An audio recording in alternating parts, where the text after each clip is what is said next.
This is Faten Freja, VP of Investor Relations. Thank you for joining today's second quarter earnings call. To accompany this call, we've posted a set of slides on our IR website, ir.mccormick.com. With me this morning are Brendan Foley, President and CEO, Mike Smith, Executive Vice President and CFO, and Marcos Gabriel, Senior Vice President, Global Finance and Capital Markets. During this call, we will refer to certain non-GAAP financial measures. The nature of those non-GAAP financial measures and the related reconciliations to the GAAP results are included in this morning's press release and slides. In our comments, certain percentages are rounded. Please refer to our presentation for complete information. Today's presentation contains projections and other forward-looking statements. Actual results could differ materially from those projected. The company undertakes no obligation to update or revise publicly any forward-looking statements, whether because of new information, future events, or other factors. Please refer to our forward-looking statement on slide 2 for more information. I will now turn the discussion over to Brendan. Good morning, everyone, and thank you for joining us. We are pleased with our second quarter performance, particularly as we continue to navigate a changing and complex consumer landscape. Our differentiated results demonstrate the success of our prioritized investments to accelerate volume trends and further capitalize on the underlying growth of our categories. McCormick remains a growth company, and 2024 continues to be an important investment year, as planned, as we have activated many of our initiatives and we are starting to see results that support our confidence in delivering on our long-term objectives. This morning, I will begin my remarks with an overview of our second quarter results, focusing on the top-line drivers. Next, I will provide perspective on industry trends, highlight some areas of success, as well as areas we continue to work on, and review our growth plans with a focus on innovation. Mike will then go into more depth on the second quarter financial results and review our 2024 outlook. And finally, before your questions, I will have some closing comments. Turning now to our results on slide 4. In the second quarter, sales declined by 1% in constant currency, reflecting flat pricing, and a 1% decline in volume and product mix. Volume growth in our consumer segment was offset by declines in flavor solutions related to softness in some of our quick-serve restaurant, or QSR, and packaged food customers' volumes, as well as the timing of customer activities, as expected. Although certain parts of our flavor solutions business are pressured, given our collaboration and strong innovation pipeline with our customers, we expect volume trends to improve during the second half of the year. In our consumer segment, volumes improved substantially from the first quarter across our major markets and delivered volume growth. In the Americas, we delivered solid sequential volume improvement for 3 consecutive quarters, and our pricing in the second quarter reflects the activation of our price gap management plans to support improved volumes in the second half, as planned. In EMEA, we drove positive volume growth across our major markets and core categories for the second consecutive quarter. We expanded distribution in the grocery, discounter, and e-commerce channels and realized benefits from new product innovation. In Asia Pacific, outside of China, we delivered strong volume-led sales growth as we executed the rollout of our new consumer-preferred packaging for our core spices and seasonings portfolio and realized distribution gains. This performance was tempered by China, as expected, although sequentially volume trends improved in China. Results in our consumer business reflect continued focus on increased brand marketing investments, accelerating innovation in alignment with consumer trends, and expanding distribution. Let me now share our current view on the state of the consumer. Consumers continue to exhibit value-seeking behavior. Financial anxiety remains elevated, particularly in the United States, and especially with mid to low-income households, due to the compounding impact of inflation. In addition, inflation in the food service channel is leading to softness in food away from home consumption and impacting restaurant traffic, particularly with QSRs, across many of our regions. Volumes on the retail side, particularly in the center of store, remain soft.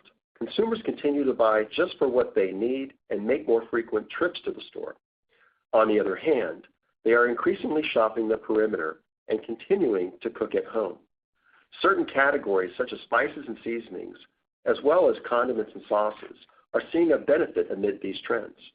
As consumers are looking to stretch their budgets, our categories represent a fraction of the cost relative to proteins, produce, and carbs, and drive the majority of the flavor.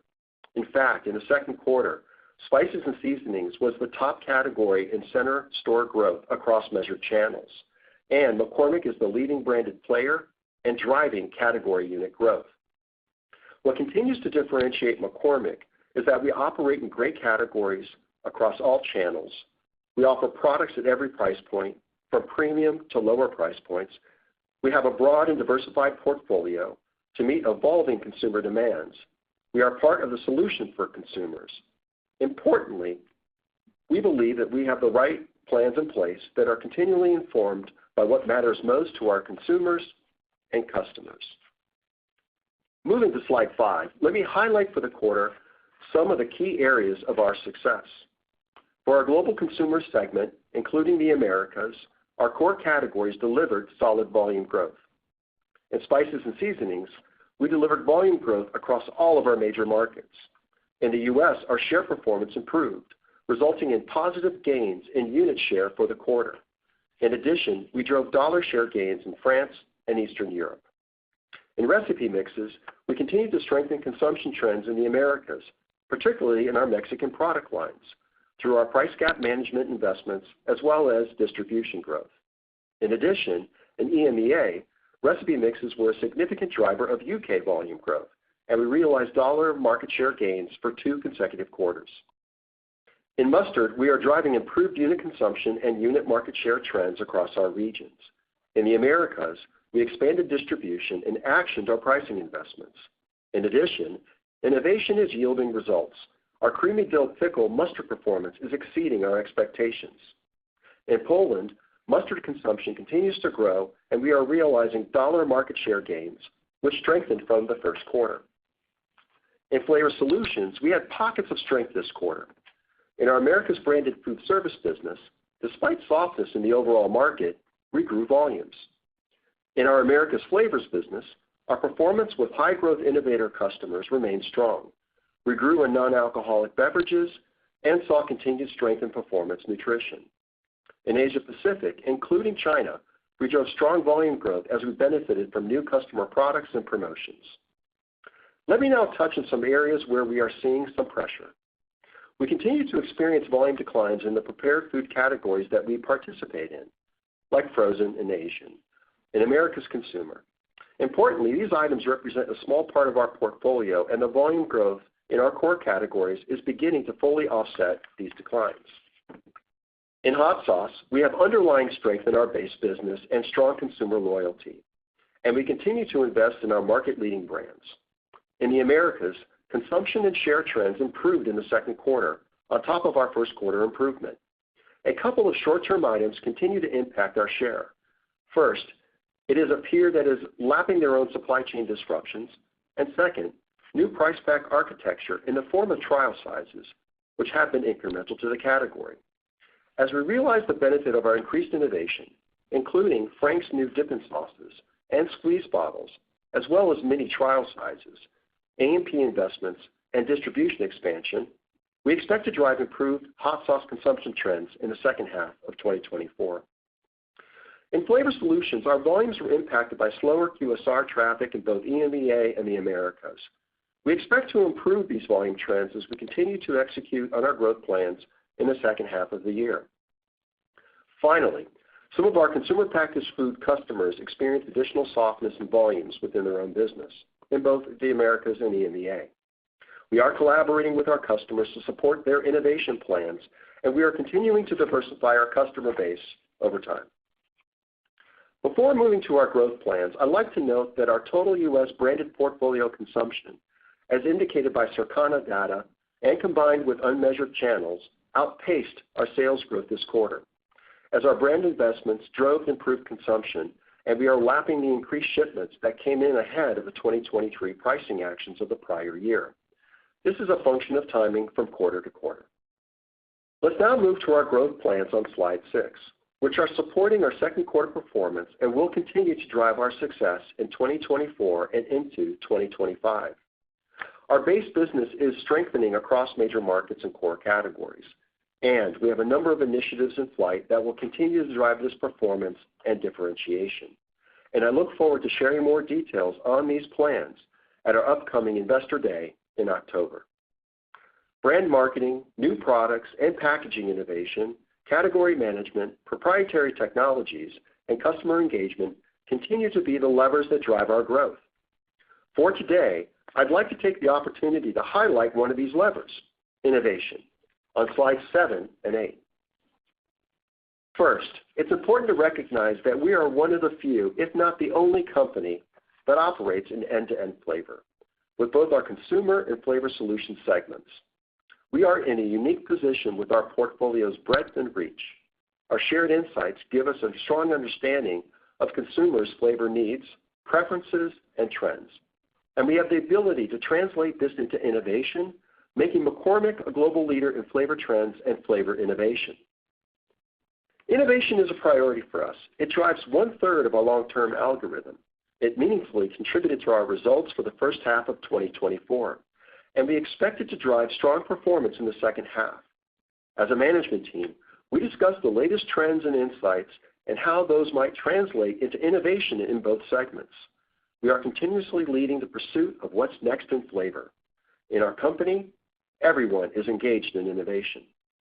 In the first half of the year, our results benefited from new products and packaging, and the performance of these launches continues to improve. Importantly, our pipeline for the remainder of the year remains robust. In our consumer segment, our renovated U.S. everyday urban spice portfolio is fully shipped, and roughly 2/3 of our new packaging is currently on shelf, driving double-digit velocity gains and contributing to our strong volume improvement in spices and seasonings. New products within our spices and seasonings portfolio, including Lawry's new seasoning blends, Flavor Maker blends, and our exciting grilling portfolio of Stubbs rubs, and new Grill Made seasonings blends in partnership with Max the Meat Guy, fueled first half results and are expected to accelerate our performance in the second half. In fact, in 2024, we are launching nearly 4 times more grilling rubs and seasonings compared to 2023. Importantly, our grilling season, which kicked off at the end of the second quarter, is off to a great start. In addition to our grilling blends and rubs, we are excited about early results from Frank's Red Hot dipping sauces and popular flavors in the squeeze bottle format that we launched this year. We are energized for the grilling season and expect our Flame and Flavor marketing campaign that launched in the second quarter to drive incremental consumer demand. Our Cholula salsas and recipe mixes that launched in 2023 are driving new buyers to the category and continue to exceed our expectations since launch. Cholula salsas are driving strong incremental category growth with their high repeat buy rates, and our Cholula recipe mixes are a top recipe mix brand after just 1 year in the market. They are driving the second highest unit growth within the category. We continue to build U.S. distribution, and we are launching both formats in Canada this year. In EMEA, growth from new product sales is accelerating, and we expect it to drive significant growth in the second half of the year.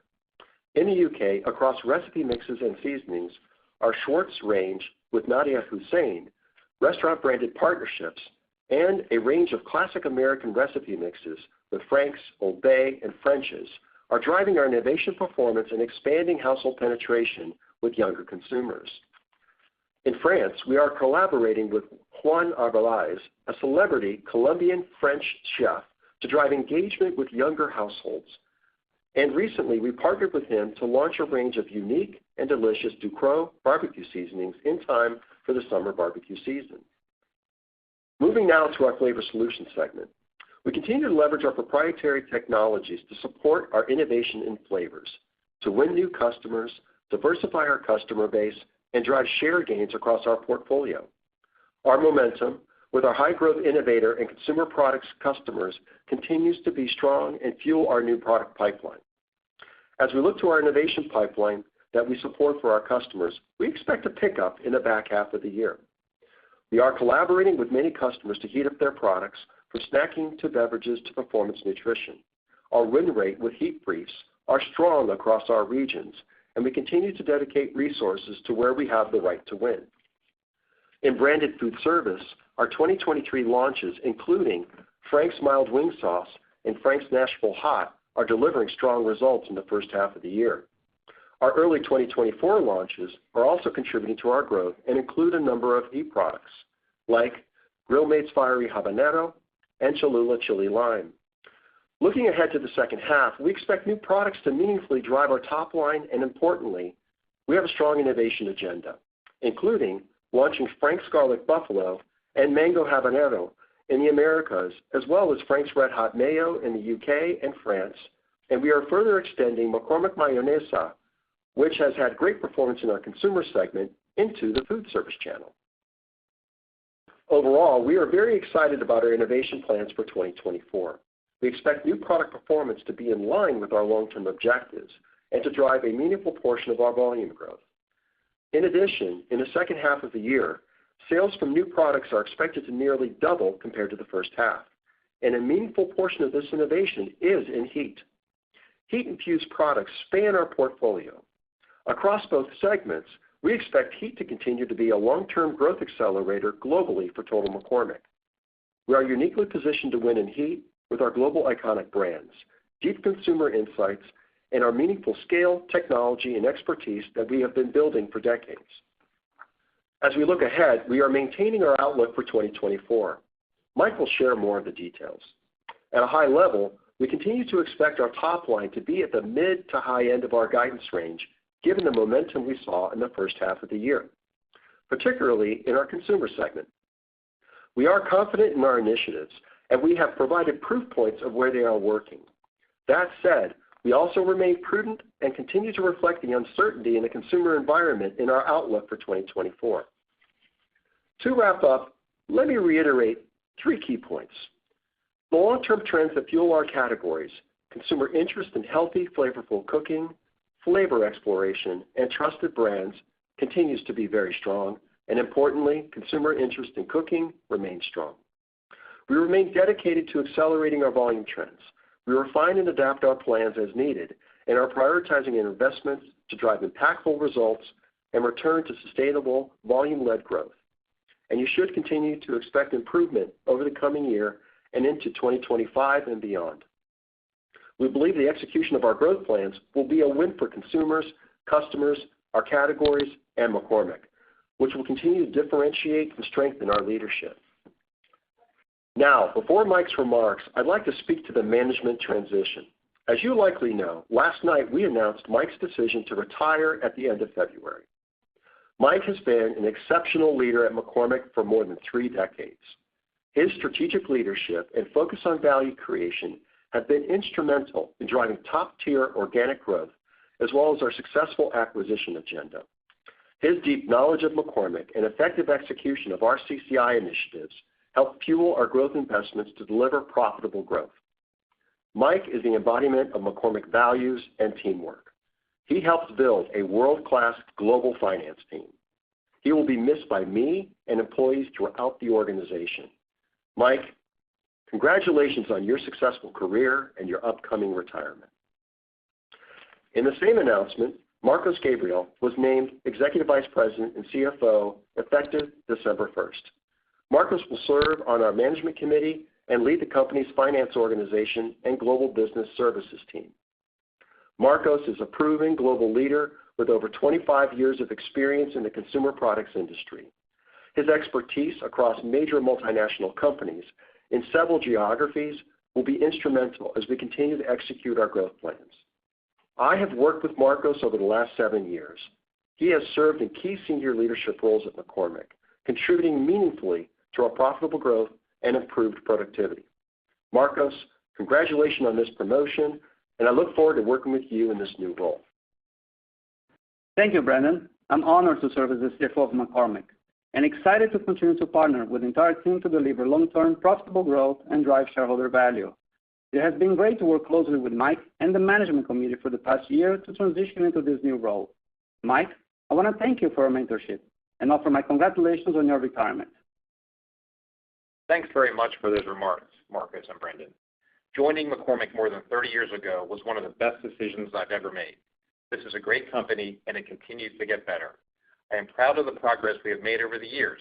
We significantly grew our top line, generated fuel for growth through improved productivity, and continued to deliver solid results despite the complexity and uncertainty we experienced the last few years. I am so proud of and grateful for our entire team here at McCormick and appreciate all of their contributions and efforts. My decision to retire in February is based in part on Marcus's readiness to move into the role. I've had the privilege of working with him for several years and witnessed his strong financial leadership and ability to drive results. I'm confident that Marcus, in partnership with Brendan and the rest of our leadership team, have the capabilities and vision to continue to advance our leadership and differentiation and capture all the great opportunities that are ahead for McCormick. Lastly, I look forward to partnering with Brendan and Marcus to ensure a smooth transition over the next few months. Now moving to our results for the second quarter. Starting on slide 11, our top-line constant currency sales declined 1% compared to the second quarter of last year, including the impact of the canning divestiture, and reflect flat pricing, offset by a 1% volume and product mix decline. As expected, volume declines were primarily driven by lower customer demand and the timing of customer activities in the Flavor Solutions segment. In our Consumer segment, constant currency sales declined 1%, driven by pricing investments. Volumes were slightly positive and reflect a substantial sequential improvement from the first quarter. On slide 12, Consumer sales in the Americas declined 2% versus the second quarter of last year. This decline reflects pricing investments of 1% and flat volumes. Volume growth in spices and seasonings was offset by volume declines in prepared food categories, including frozen and Asian. In terms of pricing, we continue to take a surgical and data-driven approach to managing price gaps, and our investments are still expected to impact about 15% of our Americas Consumer segment. In EMEA, constant currency Consumer sales increased 4%, driven entirely by volume. Sales growth was broad-based across product categories in our major markets. We are pleased with the volume growth we delivered in EMEA and expect the momentum to continue through 2024. Constant currency Consumer sales in the APAC region were down 1%, driven by a 2% volume decrease, primarily due to the macro environment in China. Outside of China, we delivered volume-led growth in the mid-teens that was broad-based across categories and markets. Turning to our Flavor Solutions segment and slide 15, second quarter constant currency sales declined 1%, reflecting a 1% contribution from price, offset by a 2% decline in volume and the impact of the divestiture of the canning business. In the Americas, Flavor Solutions constant currency sales declined 1%, reflecting a 1% contribution from price, offset by a 2% decrease in volume driven by the timing of customer activities, as well as the softness in quick service restaurant and packaged food customer volumes. This was partially offset by volume growth in our branded food service business, as Brendan mentioned. In EMEA, constant currency sales decreased by 8%, including a 3% impact from the divestiture of the canning business, lower volume and product mix of 4%, reflecting the impact of QSR and packaged food customers' volumes, and the timing of some customer activities. In the APAC region, Flavor Solutions sales grew 10% in constant currency. Volume grew 9%, driven by customers' promotions, limited time offers, and new products, while pricing contributed 1%. As seen on slide 19, gross profit margin expanded by 60 basis points in the second quarter versus the year-ago period, driven primarily by the benefit of our Comprehensive Continuous Improvement Program, or CCI.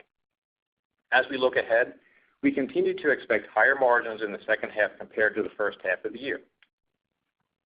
Now moving to slide 20, selling, general, and administrative expenses, or SG&A, increased versus the second quarter of last year, driven by brand marketing investments, which were partially offset by CCI cost savings.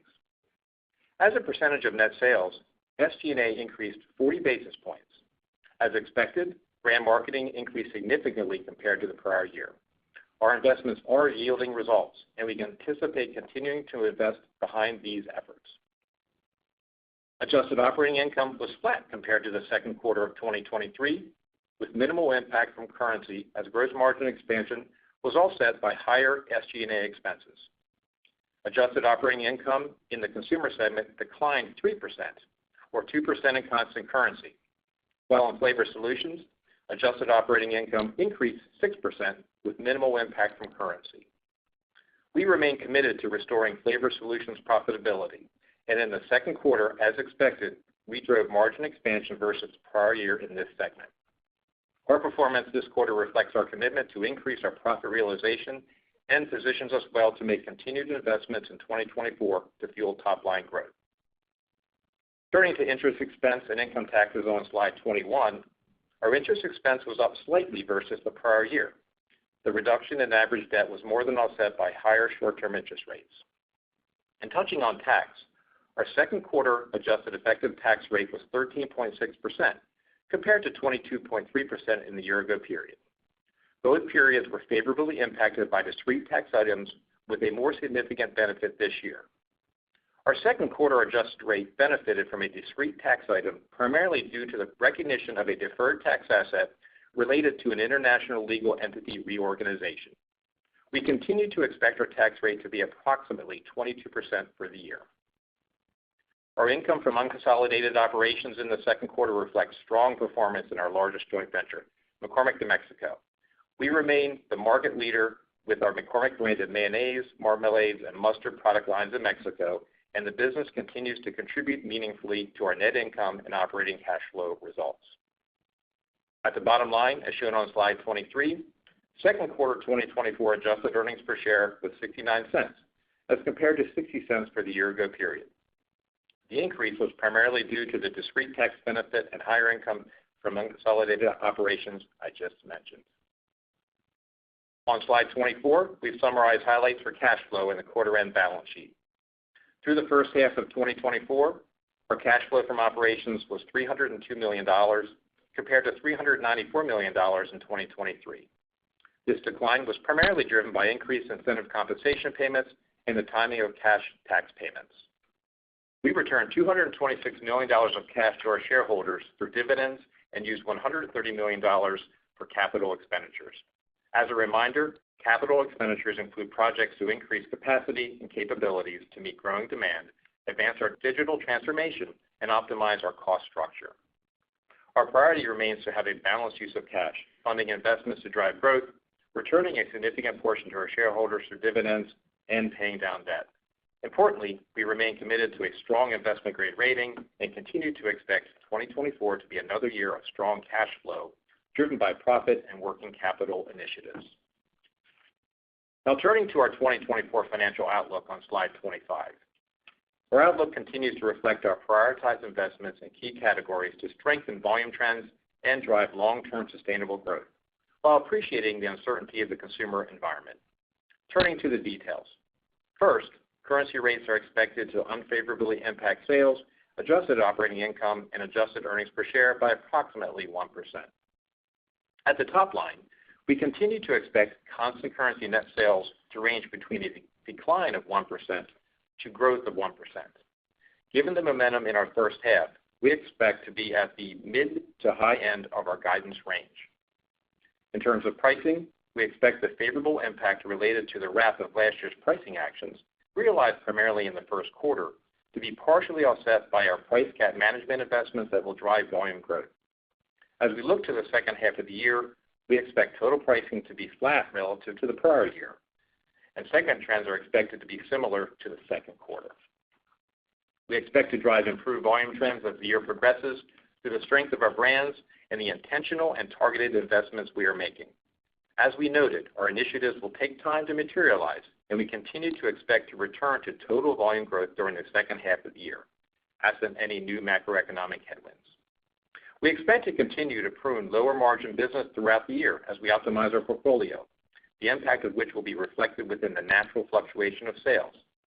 In China, our food away from home business, which is included in APAC Consumer, was impacted by slower demand in the first half of the year, and we continue to expect China consumer sales to be flat to 2023 for the full year.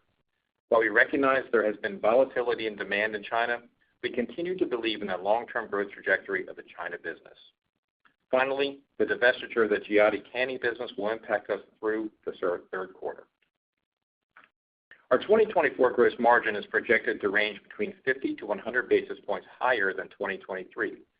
This gross margin expansion reflects favorable impacts from pricing, product mix, and cost savings from our CCI and GOE programs, partially offset by the anticipated impact of low single-digit increases in cost inflation and our increased investments.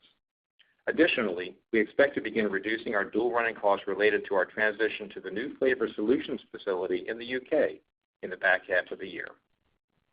Moving to adjusted operating income, we expect 4% to 6% constant currency growth. This growth is projected to be driven by our gross margin expansion, as well as SG&A cost savings from our CCI and GOE programs, partially offset by investments to drive volume growth, including brand marketing. We expect our brand marketing spend to increase high single digits in 2024, reflecting a double-digit increase in investments, partially offset by CCI savings. And we continue to expect our increased investments in brand marketing to be concentrated in the first half of the year.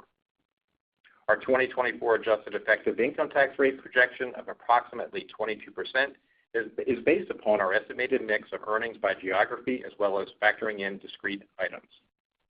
We expect a mid-teens increase in our income from unconsolidated operations, reflecting the strong performance we anticipate in McCormick, New Mexico.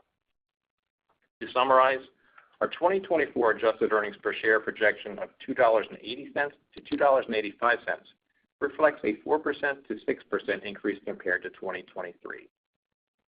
As Brendan noted, we continue to prioritize our investments to drive impactful results and return to differentiated and sustainable volume-led growth. We are moving in the right direction, and we remain confident in the underlying fundamentals of our business and delivering on our 2024 financial outlook and long-term objectives over time. Thank you, Mike. Before moving to Q&A, I would like to close with our key takeaway on slide 26. First half results and volume performance in the consumer segment demonstrate that we are making the right investments to drive long-term, sustainable organic growth and reinforces our confidence. We are executing on proven strategies and investing behind our business with speed and agility and in alignment with consumer behavior, and capitalizing on our advantage categories across segments. We're able to do this and continue to make great progress on managing costs, led by our cost-saving programs, to support our increased investments in the business and drive margin expansion. Our performance for the first half, coupled with our growth plans, give us confidence in achieving the mid to high end of our projected constant currency sales growth for 2024. Finally, I want to recognize McCormick employees around the world for their dedication and their contributions, and reiterate my confidence that together we will continue to drive differentiated results and shareholder value. Now for your questions. Thank you. We'll now be conducting a question and answer session. If you'd like to ask a question at this time, please press star one from your telephone keypad, and a confirmation tone will indicate your line is in the question queue. You may press star two if you'd like to remove your question from the queue. For participants using speaker equipment, it may be necessary to pick up your handset before pressing the star keys. One moment, please, while we poll for questions. Thank you. And our first question comes from the line of Andrew Lazar with Barclays. Please proceed with your questions. Great. Thanks so much. Mike, congratulations to you on your retirement announcement. Glad we have you around for another couple of quarters. And Marcos, congratulations to you on the new role. Thank you, Andrew. We'll see you at Investor Day. Thank you, Andrew. Sure thing. I guess first off, looking at the sequential improvement in volume in the consumer segment, particularly in the Americas, certainly seems like the investments are starting to yield results. I was hoping maybe you could unpack that for us a bit and speak to the levers that are driving the performance, and what gives you the confidence that will continue through the back half. Thanks, Andrew, and good morning. Just to maybe open up with a couple points to reinforce, we did have a good quarter, and sales do continue to strengthen, which gives us confidence in that mid to upper end of our range. But this also includes that short-term weakness that we felt in Flavor Solutions in the quarter. I think one of the important things I want to make sure we get across is that we did drive volume growth in our global consumer segment, and it does reflect kind of, in many ways, I think that additional programming that we talked about. We're also driving strong sequential volume improvement in the Americas, like you just called out, in the consumer business, and specifically in spices and seasonings. We delivered volume growth across all major markets, and it included driving unit share growth in the U.S. So we said this was a year of investment, and we further executed those programs that we've been talking about. And at the same time, we still expanded margins. So we're pretty pleased with the results at this point. It is the halfway point in the year, and we do like the progress that we're making.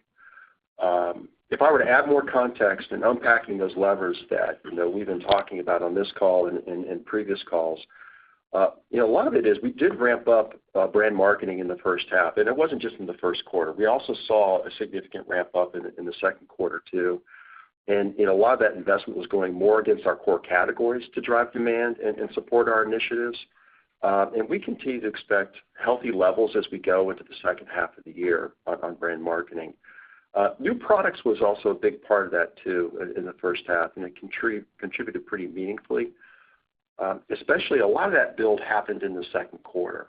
I would say it was more pronounced in the second quarter than even in the first, just because of the build of getting items on shelf and beginning to ship them. And we expect to double that innovation, when you compare the second half to the first half. So that lines up nicely as we go into the balance of the year. And then we expanded distribution in certain categories. Our new products are gaining, strong retail acceptance. And so that's obviously, one of those levers that helps.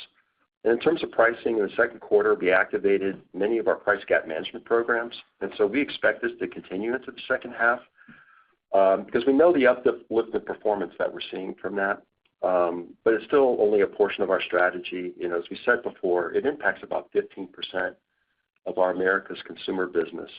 But it is yielding the results that we were expecting to get. And so all of these growth levers are contributing and driving, I think, really healthy outcomes as we think about the performance of our business. So, by the way, we operate in great categories too. So the categories are performing well also. And so that obviously is, a nice tailwind as part of that.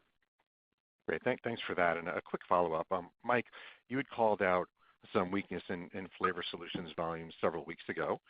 The result today, I guess, was at the sort of more favorable end of that range you provided in terms of Flavor Solutions volume in the quarter. And I guess I'm just trying to get a sense of sort of what the exit rate of sort of volume in Flavor Solutions in the Americas and Europe sort of looked like kind of coming out of fiscal 2Q, just to get a sense if maybe it sort of weakened from what we saw in the 2Q result, or maybe if we can expect some sequential improvement in the U.S. and Europe as we move further into fiscal 3Q. Thanks so much. No, that's no problem. We did say on the call we are expecting some sequential improvement in the Q3 and Q4. It was, we had talked about a month ago, low single digit to mid single digit. So we did come in at the low single digit phase, which we were happy with. We're always happy with those results. As you get down into some of the customer activity timing, which we have more clarity to, some of the partnership that we're working with and getting more information on the activities of customers. Now, some of those are second half related. Some will carry into 2025. So we don't want to get too far ahead of ourselves, but we feel good about where that sequential improvement we're seeing, in addition to the great consumer performance that Brendan just alluded to. Thank you. Our next question is from the line of Peter Galbo with Bank of America. Please proceed with your questions. Hey, guys. Good morning. Congrats on your retirement, and congrats to Marcos as well. Maybe just to pick up on Andrew's question just around kind of consumer confidence in the back half of the year and that acceleration. Brendan, I think in your prepared remarks, you mentioned a bit more, you're seeing consumers shopping the perimeter of the store relative to center store, and maybe that explains why you might be bucking the trend relative to some of your peers. But maybe you could just unpack that a bit more, what you're seeing from that consumer perspective, and again, what kind of drives the confidence as you get into the back half? Yeah, I think what drives our confidence is as we look at our business, at the brand and sort of the key category and unit level, we think the programs are having strong impact, coupled with where we think consumers are moving within the store and what they're doing. As people tend to, when they feel like, when you think about the inflation and food away from home, we're definitely seeing people shift more to eating at home, and that certainly benefits our business, as we've always mentioned. But as people shop the perimeter, I think they're looking for opportunities in terms of how they flavor their meals, and so that really does benefit our categories. When I think about broadly, though, Peter, just the overall consumer outlook, it hasn't really changed a lot since our last guidance or even on our last call. I mean, we're pretty confident in our initiatives, and we think they're working. But our our outlook assumes the consumer is kind of where they are, or they have been like in the fourth quarter of 23 and the first half of 24.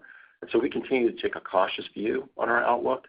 I think that just reflects what might be uncertainty or inconsistency that we tend to see in the environment.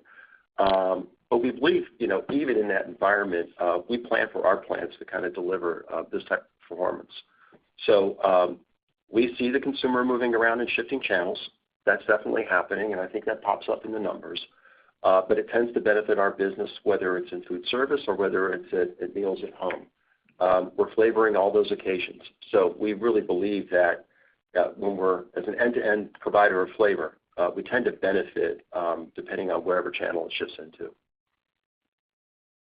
Got it. And Mike, I think, depending on whether you look at the IRI or the Circana or the Nielsen data, there was maybe a gap just in America's consumer relative to the data. I think you gave some of the factors, but just anything you can dimension there on kind of, the gap in terms of shift to consumption on that part. Yeah, absolutely. There's a number of factors that kind of impact the difference between our shipments and consumption. And just to give you some context around that, and maybe I'll just share with you three points to kind of consider. First of all, our consumption is strengthening. And if I were to think about how that progressed through the second quarter, I think more of it we saw in the back half of the second quarter than in the front half. So that would reflect, as we started to really get execution of our programs in retail, we were seeing stronger consumption. So it started to pull up. In Q2 across the total portfolio, we drove almost a full point of unit growth. And so, that gave us, reason to feel confident. And that includes those declines in prepared foods that we talked about, like the frozen and Asian category declines. But it was a substantial improvement from Q1, and driven by that, increased programming. I think that is, to some degree, a condition of sales catching up to our performance on shelf. So as retailers start to see, I think, our movement, we obviously expect sales to keep up with that. I would expect more strengthening to continue in the second half.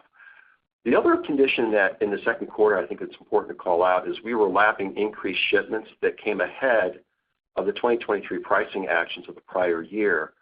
And we also had a similar condition in 22 compared to 23. So that did play a little bit of impact, I think, when we look at shipments versus consumption. And then in terms of, retailers, they're always looking to be more efficient. That's not new. It's always, I think, a focus of there. But overall, we are not seeing at this time any unusual activity. So I think just to give you a little bit of context on, consumption has an impact, what was going on in the prior year, and then how are retailers behaving. I think that would be the perspective I would want you to, think about with McCormick. Great. Thanks very much, guys. Our next question is from the line of Ken Goldman with J.P. Morgan. Please proceed with your questions. Hi, thank you. And Mike and Marcos, congratulations to both of you. And Mike, thank you for all of your help over the years. I know you're not done yet, but it's appreciated. I wanted to ask a little bit about, you have a pretty confident tone, I think it's fair to say, about, the direction of trends into the second half. You beat this quarter on the bottom line by a decent amount. You beat the first quarter by a decent amount. It sounds like you are implicitly guiding for the tax rate to be, closer to 24% in the second half, roughly. I guess putting that all together, were there any thoughts of raising guidance? I realize, it's a pretty unpredictable environment right now, but I just want to get a little bit of sense for, how you view the second half in terms of, we use the word prudence, in relation to just how well the first half performed, at least versus external expectations.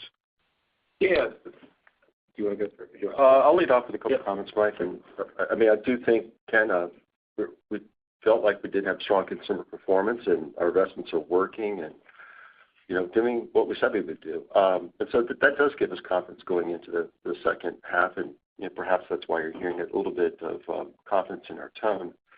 But given how the first half performed, we expect those growth levers in the consumer part of our business to continue to operate and work well. As we said on Flavor Solutions, we expect sequential improvement versus what we saw in the second quarter. because there's a many of things that I think, as Mike said earlier in the questions here, it does give us confidence as we think about how we might look at the Flavor Solutions business. But Mike, if you want to talk a little bit about, what drives our prudence probably has to do with the back half's a big part of our year. As we think about where we are on the life cycle of the year, and we talked about Q2 being an important quarter for us because it was the pivot quarter where pricing goes, we lose some of the protection of pricing, which we saw in the first quarter and last year, the shift to volume, and particularly what makes us happy is that consumer volume going to positive, which is great. There's some back half assumptions on volume growth in consumer, which we know the programs are working, but you still have to assume that the second half of the year is the biggest half, and the biggest quarter is the fourth quarter. So while we're really pleased with the results, we realize the second half is important to continue that momentum, and we believe we will.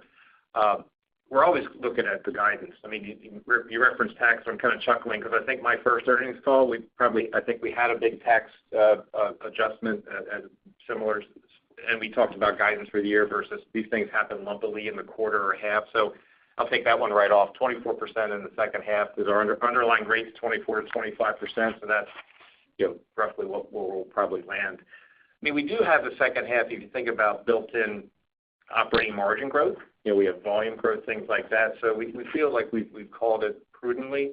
Obviously, if there's opportunities, as things change, we want to keep our financial flexibility to make investments in some of these growth drivers that we're really seeing positive on. So we want to have that flexibility too. But I think we're really pleased going into the third quarter. We talked a bit about some of the consumer uncertainty, which impacts some of our Flavor Solutions business. We're always cautious there too, but I'd say we've called it pretty much down the middle with hopefully a lean in to the positive. Sounds good. Thank you. I'll pass it on. Our next questions are from the line of Alexia Howard with Bernstein. Let's just see with your questions. Good morning, and congratulations, Mike, and welcome, or congratulations, Marcos. I guess we'll see you both at the Investor Day coming up in October, and thank you. Can I pick up on Andrew's question around Flavor Solutions and maybe think about the longer-term strategy for building resilience in that segment? You have a lot of exposure to QSRs, quite focused on one particular customer in the salty snack segment. Are there plans to diversify, and how quickly can you get after those new opportunities, and which kinds of categories that are faster growth can you go after? Alexia, thanks for the question, and good morning. I think as you think about the core of your question is that long-term outlook as you think about our customer base and portfolio of Flavor Solutions. I would go back to things that we've said in prior discussions. If we think about the Flavor Solutions businesses, constantly an activity of continuing to shape that portfolio to higher value-added products and technologies and customer base. So, as we continue to shape that portfolio, it continues to go in the direction of sort of our flavors business, which includes seasonings as we think about our portfolio. And in many ways, some of the fastest growing areas of that portfolio happen to be those small, highly innovative, emerging customers that are operating in categories that, like performance nutrition or non-alcoholic beverages, where like this quarter we continue to see real strength. That is a form of looking at how we diversify our customer base, but we're also operating where we think there are strong areas of growth. And this really, I think, is kind of the central point that we've talked about is we'll continue to shape that part of our the Flavor Solutions segment and that portfolio to that higher value-added sort of product and technology sale that we have. And this is, I think, what you see quarter to quarter is a reflection of that. I think, too, people sometimes forget the branded food service business, which, really good margins. We like that part of the portfolio, and, we're continuing to gain share. We keep coming up with opportunities. We talked about expanding McCormick mayonnaise into that category, things like that. So there's really lots of opportunities on that side, which we like on the Flavor Solutions side. It's a diversified portfolio. That's, I think, the message, and we continue to diversify and optimize and move toward more higher margin product lines. Great. Thank you very much. Could I just do a quick follow-up on the highlights Sure. of the remaining cost-saving opportunities? You talked a little bit about getting rid of costs that were incremental through COVID. What are the major buckets of cost saving remaining to you over the next couple of years? Oh, gosh, we could talk a whole earnings call on that one. I mean, our CCI program has a long history of generating sustainable cost savings. We talked a little bit on this call about, we're finalizing the transition to our new UK Flavor Solutions business in the second half, which will give us some tailwind into next year, which is great. But our, CCI program, we target all levels of the P&L. I mean, a lot of times programs will just look at cost of goods sold, raw materials, things like that, which is an important part of our portfolio. We're looking at optimizing SG&A. A&P, we talk about A&P a lot this year. We're actually spending A&P, our guidance is high single digits, but from an effectiveness perspective, we're actually spending low double digits and getting CCI savings as we optimize spend to touch more customers more effectively. So those are examples everywhere along the P&L. And I'd say, it's a program that's special because ideas come from the bottom up in our organization as part of our culture to drive that, because we want to use it as fuel for growth so we can drive the growth levers that we talked about this year at CAGNY and help drive that volume. So I think there's a lot more opportunity, and I look forward to Marcus helping drive that into the future too. Thank you very much. I'll pass it on. The next question is from the line of Steve Powers with Deutsche Bank. Please proceed with your questions. Hey, guys. Good morning. And Mike, Marcos, congrats from me as well. Hey, so Brendan, I wanted to talk a little bit about the price gap management initiatives you've put in place in consumer. With the commentary on year-over-year pricing in the back half expected to resemble what we've seen in the second quarter, it doesn't sound like you expect a whole lot more of incremental unit price investment over the course of the year. And I guess just wanted to kind of test that assumption, and then in the context of what you were saying around just the value-seeking behavior and the consumer financial pressures that you're observing across the consumer landscape, just what gives you the confidence that kind of you've kind of done enough at this point and you've got in place what you need for the duration of the year? Thank you. Thank you, Steve. I think in the two questions you asked there, let me address your first one first. You can make the assumption that as we think about the rest of the year and that price gap management activity, what we've implemented year to date largely reflects how we're thinking about carrying through the rest of the year. Having said that, we're looking at performance all the time, and so we might make tweaks. We might look at the performance of programs and decide whether or not we want to make adjustments. But as we look at it today, we feel like we're positioned for, given the performance so far, that these programs are operating the way we want them to and should continue into the second half, I think, with a strong level of confidence. So I think just to kind of hit that first area first and how you should think about that program activity. As it relates to, the consumer and how they're operating and, what might be the way to think about consumer behavior today in the store, I would just maybe add a couple thoughts there. We have the broadest portfolio in the category, particularly like in spices and seasonings, and that really does differentiate us. But what that allows us to do is, we're operating across all channels. We have products at every price point, whether it be premium or lower price points, and we even explored, like we did with the Lawry's opening price point, launching that item in there was to really take care of another price point area that we felt like we needed to operate in. But this broad, diversified portfolio allows us to meet consumer needs, and then we become part of the solutions for what consumers are looking for.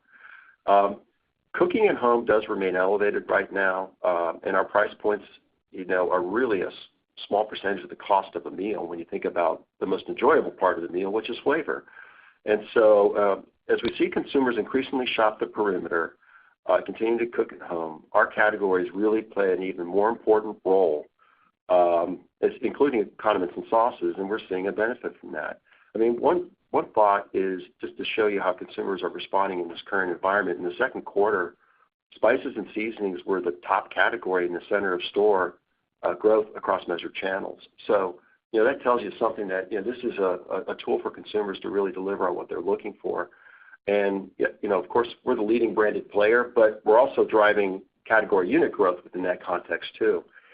When consumers are pressured, I think in this environment, regardless of maybe their level of income, and they're cooking at home, they will lean in on flavor. They might even splurge on it. One example that we would share, or at least a couple, is when we look at what's driving younger consumers right now, interestingly, they're going to our gourmet line and buying more of our gourmet line. As they cook more at home, they do want to. We know they want to explore and really,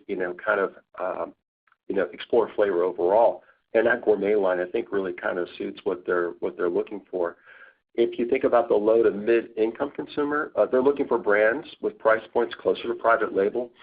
That's why we're, from an innovation standpoint, we're adding new seasoning blends to our Lawry's line, and that attracts these consumers, and we're seeing the consumer trade up in that particular case because they're looking for brands that they trust.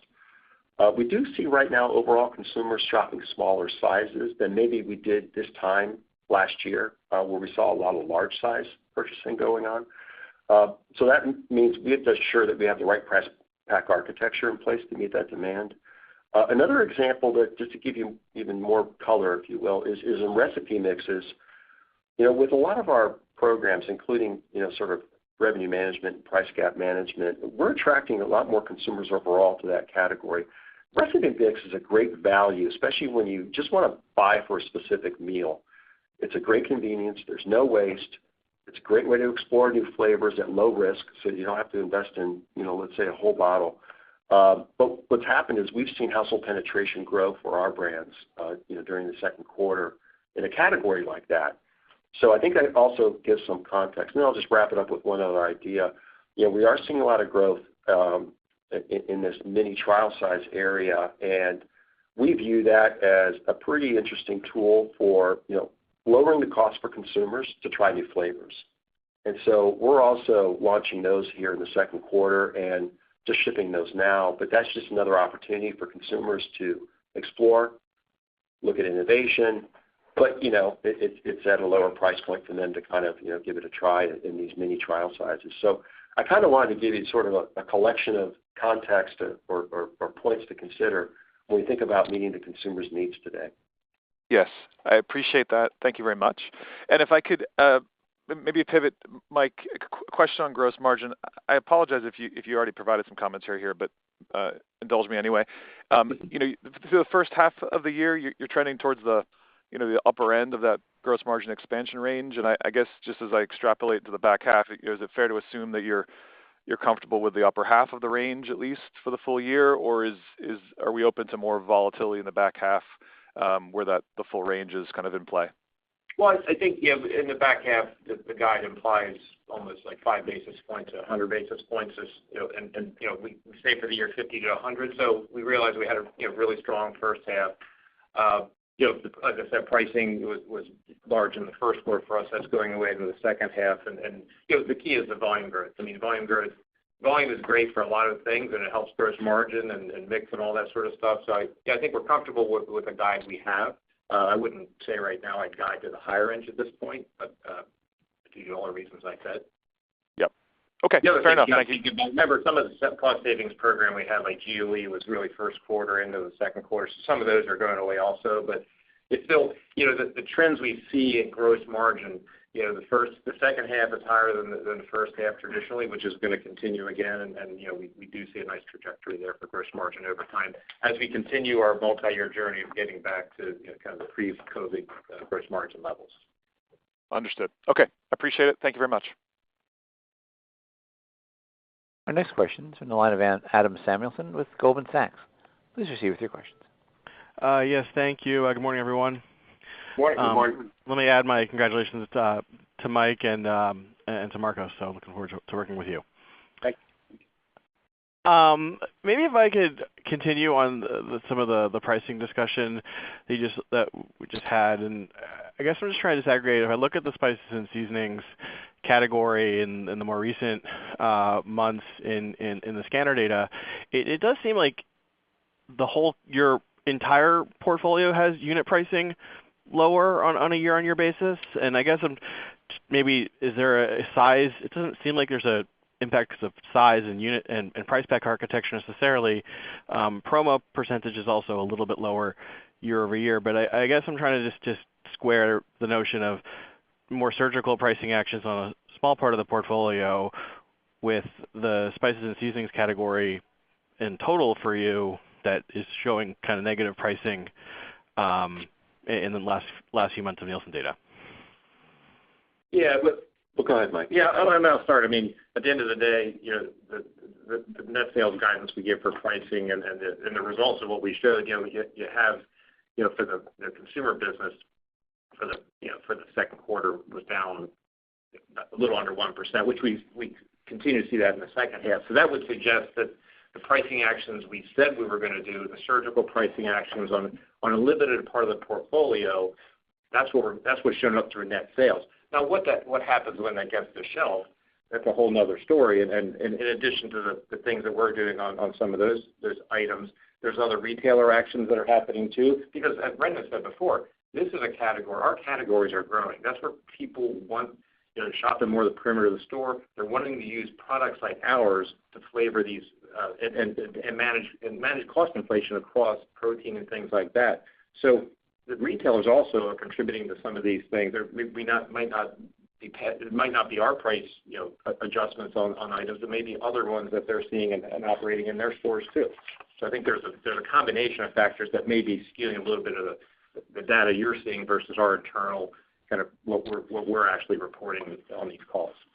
Just to add to that, Adam, when you look just at like spices and seasonings and recipe mixes, depending on how you're looking at data, the percentage is just still small in terms of the percentage of that part of our portfolio that it's kind of receiving that sort of an effort. But let's also not forget, we have a broad program in terms of increased brand investment, new items, increased distribution, et cetera. And so we're driving volume growth, particularly even in that. I would say, certainly it's an accelerated area as a part of our portfolio that's driving unit volume growth, and so we're seeing really good performance, net performance from that. All right, now that's helpful color. If I just ask a clarifying question just on guidance, on the JV on Mexico, if I look at the guidance, it would seem like you've already achieved for the full year the equivalent of mid-teens profit growth on the on income from the Mexican JV, and I just make sure I'm understanding, is there expectations of profit declines in the back half, or because otherwise you're going to be well above mid-teens profit growth on that line. Remember, if you go back to last year, we're lapping a really strong second half. A lot of the acceleration they've seen and great performance is really second half focused last year, so we're lapping a tough comp, I'd say. Okay. All right. That's helpful. I'll pass it on. Thank you. Mm-hmm. The next questions are from the line of Tom Palmer with Citi. Please proceed with your questions. Good morning, Mike and Marcos. Congratulations to you both. I wanted to clarify just on the expected volume recovery in the back half of the year in Flavor Solutions. Are you assuming that industry trends get better, or this is really McCormick-specific initiatives, or maybe it's a combo? I just want to clarify that. I don't know that, Tom, as we look at it, we don't say, we're making a call or projection on the industry as a total. We kind of look at our customer base, and we understand their plans and programs, what might be innovation that's going to be launching soon, how they might be thinking about, driving maybe an uptick in their own activity. And so that's really what drives, I think, our thinking is more specifically at a customer level as opposed to hearing us make a call and a projection on an industry. I don't know if you want to go deeper on that, but I think just to quickly kind of let you know how we think about it, that's what drives our thinking. Okay, thanks for that. No, I was just trying to reconcile some of the food service weakness with the positive tone, and so that was helpful. Thank you. Well, I think let me just then add to that, Tom. I mean, in branded food service, though, just to give you some context around that, we are seeing nice performance there. I think that's a reflection of, we operate in every segment of food service, so it isn't just QSRs. It's fast casual dining, independent restaurants, college and university, et cetera, et cetera. And so it's a very diverse, sort of marketplace.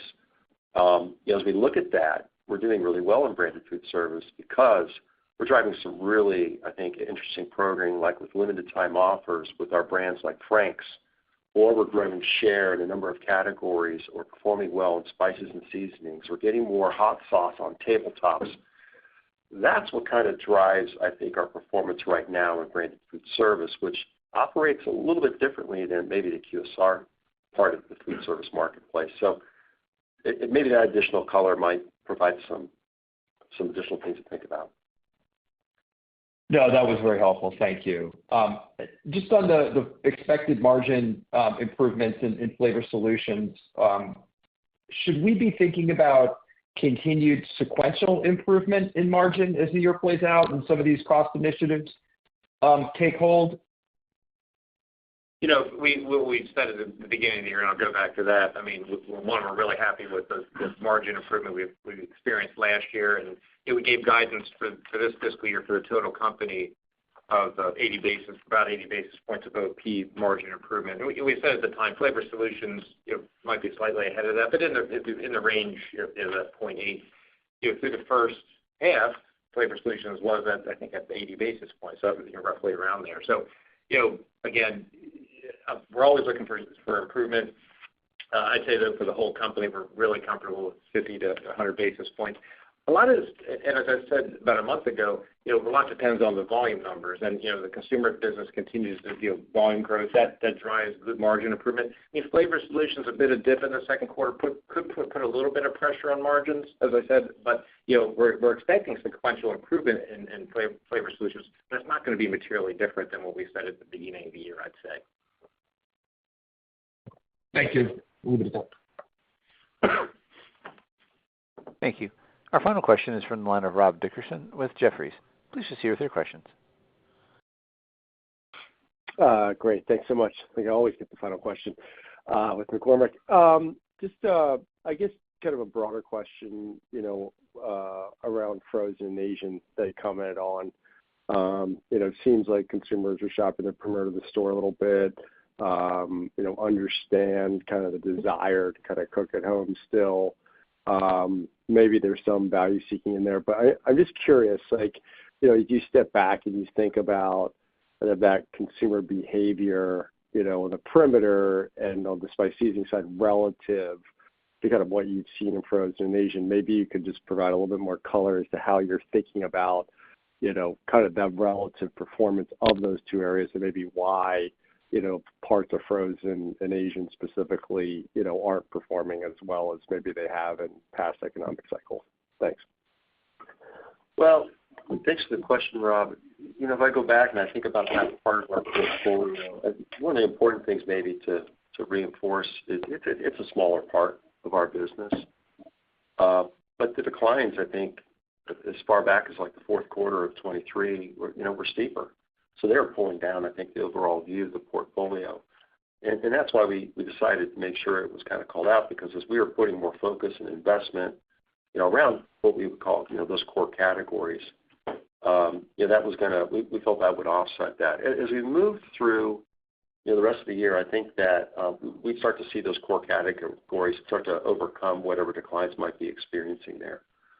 To the consumer behavior context that you're asking about, we think that has a lot to do with, it could be the impact of inflation in the marketplace. I think that, certainly can have an impact on that, overall. And we're a relatively small player in a number of these areas. So, it's not as if we're operating with the type of scale and competitive leverage that others might be. So, we certainly see inflation hurting that. But also I think some consumer trends, might have been shifting away a little bit from some parts of, whether it be frozen or some Asian categories that we compete in. And so therefore, I don't know that they're necessarily suggesting a structural impact of change, but rather, this is just a trend that we're working through. And it was, we felt like we were going to experience it most of this fiscal year. So I would share that as our context. What we're seeing in the perimeter of the store is simply, you need to add flavor in a lot of these situations, whether it be, protein or produce or carbs.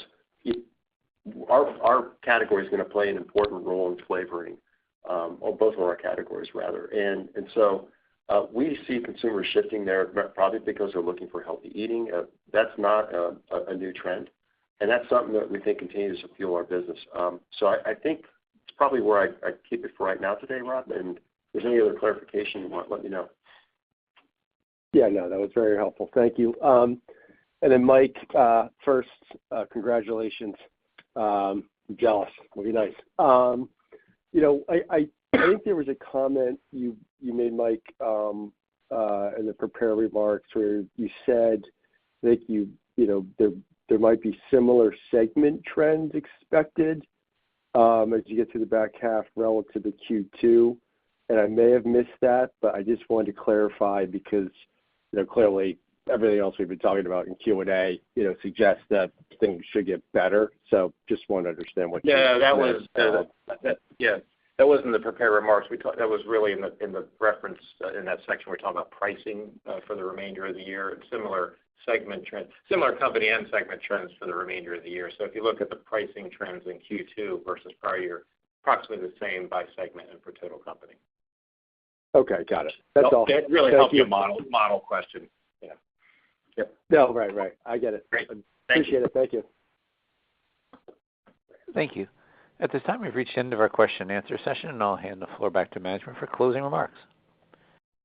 Thank you. And thanks, everybody, for joining today's call. If you have any further questions on the information we shared today, please feel free to contact me. And this concludes this morning's conference call. Thank you.